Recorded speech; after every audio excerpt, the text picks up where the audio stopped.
이번에는 소아 콜릭에 대해 알아보겠습니다. 콜릭의 사전적 정의는 복부의 극심하고 간헐적인 통증, 주로 장에 가스가 차거나 장 운동 이상으로 인해 발생하며 특히 신생아에게 흔하게 나타나는 증상입니다. 즉, 콜릭의 사전적 의미는 주로 복통을 의미합니다.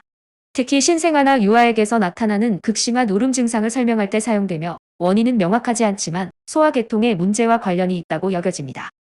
소아 콜릭은 생후 2주에서 3개월 사이에 신생아에게 흔히 나타나는 문제로 원인 없이 장시간 동안 이유를 알 수 없는 울음을 지속하는 증상을 말합니다.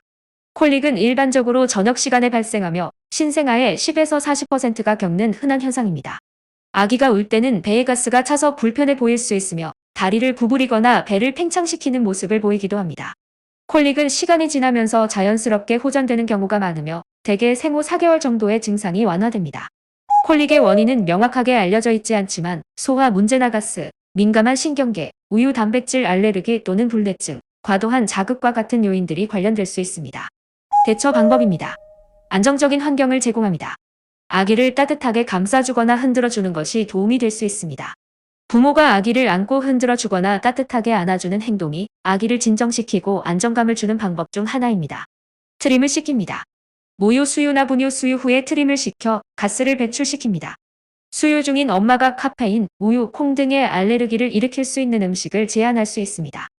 소아 콜릭과 유사 증상을 보일 수 있는 다른 질환이나 상태를 감별하여야 합니다.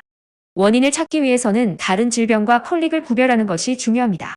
다음은 소아 콜릭의 감별 진단에 포함될 수 있는 질환들입니다. 위식도 역류 질환입니다. 증상으로 아기가 먹은 후에 자주 구토하거나 산이 역류해 가슴 쓰림을 호소할 수 있으며 먹을 때 고통스러워할 수 있습니다.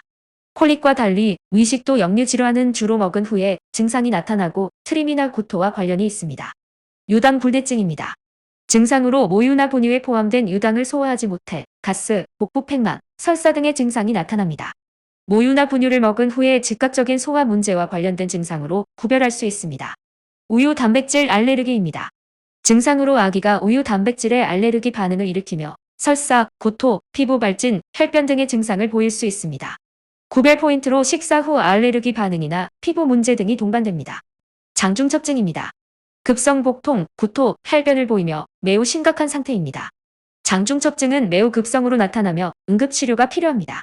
울음은 콜릭과 다르게 갑작스럽고 격렬합니다. 요로 감염입니다.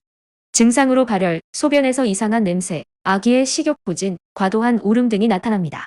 발열과 소변 이상 증상으로 구별할 수 있습니다. 중이염입니다. 귀에 통증이 있어 울음을 자주 보이며 귀를 자꾸 만지거나 잡아당기는 행동을 보일 수 있습니다. 구별 포인트로 아기가 귀를 만지거나 당기며 발열이 동반될 수 있습니다. 변비입니다. 변이 단단하거나 보기 힘든 경우 아기가 배변 중 힘들어하고 울 수 있습니다. 아기가 변을 보지 못하거나 변이 딱딱하고 변을 보는 빈도가 줄어듭니다. 이외에도 신경학적 문제, 심각한 감염 등이 있을 수 있으므로 아기의 상태가 콜릭과 다르게 보일 경우 소아과 의사의 진찰이 필요합니다. 감사합니다. 임신영이었습니다.